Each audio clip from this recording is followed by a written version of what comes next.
Hello friend, જય શ્રી કૃષ્ણ। આજે બનાવીશું આપણે કોબી અને ગાજરનો સાંભારો બનાવીશું।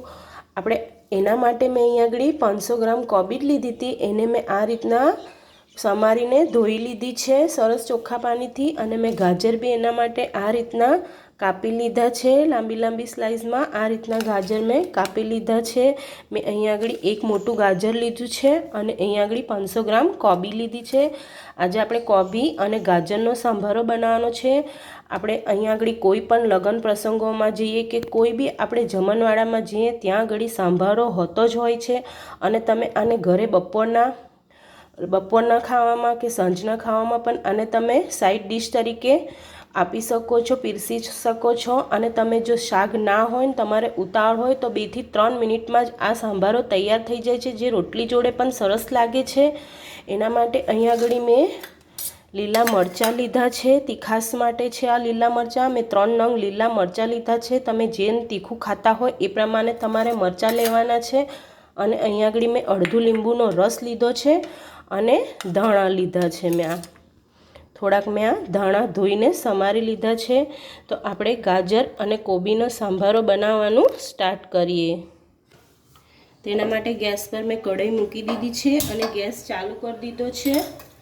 હવે આપણે એમાં 1 મોટી ચમચી તેલ નાખવાનું છે। મેં 1 મોટી ચમચી તેલ નાખી દીધું છે।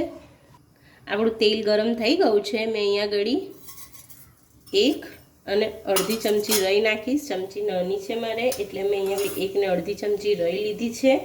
હવે આપણે રાઈ તતડી જાય એટલે આપણે લીલા મરચાં નાખીશું। આ રીતના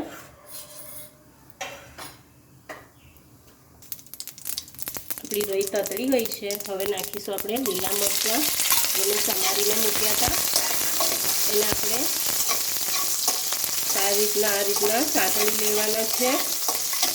કોબીનો અને ગાજરનો સાંભારો આપણે બનાવીએ છીએ। સાંભારો સહેજ કાચો પાકો હોય છે, બહુ આપણે એને ઓવરકુક નથી કરવાનો, બસ 1 મિનિટ જ આપણે એને થવા દેવાનું છે। હવે આપણે હળદર નાખી દઈએ। એમાં આપણે તેલમાં હળદર નાખવાથી આપણો કલર સરસ આવશે સાંભારાનો। હવે આપણે ગાજર નાખી દઈશું।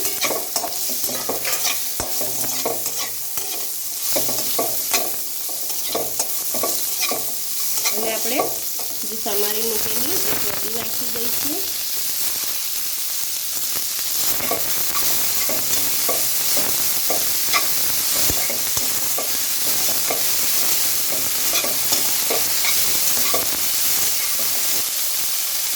હવે આપણે સ્વાદ પ્રમાણે મીઠું નાખી દઈશું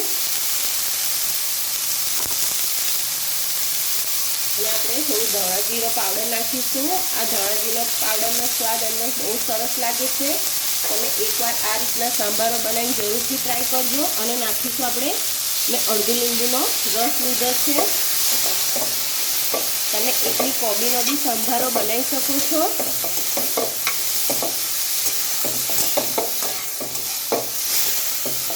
અને હવે આપણે ઉપરથી થોડા ધાણા નાખી દઈશું।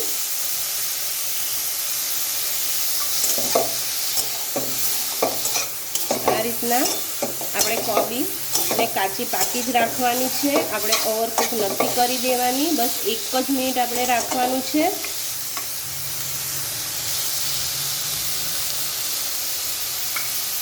આપણી 1 મિનિટ થઈ ગઈ છે। આપણો સાંભારો બનીને તૈયાર થઈ ગયો છે। તમે જોઈ શકો છો, જોવા પરથી જ આપણને ખાવાનું મન થઈ જાય એવું સરસ દેખાય છે। તમે સાંભારો જો આ ખાવાના જોડે લઈને ખાઓ તો તમારે 1ના બદલે 2 ભાખરી તમે ખાઈ જાઓ એવો સરસ આ શાક આપણે ખાવા જોડે લાગે છે। હવે આપણે ગેસ બંધ કરી દઈએ અને એને સર્વ કરી લઈએ।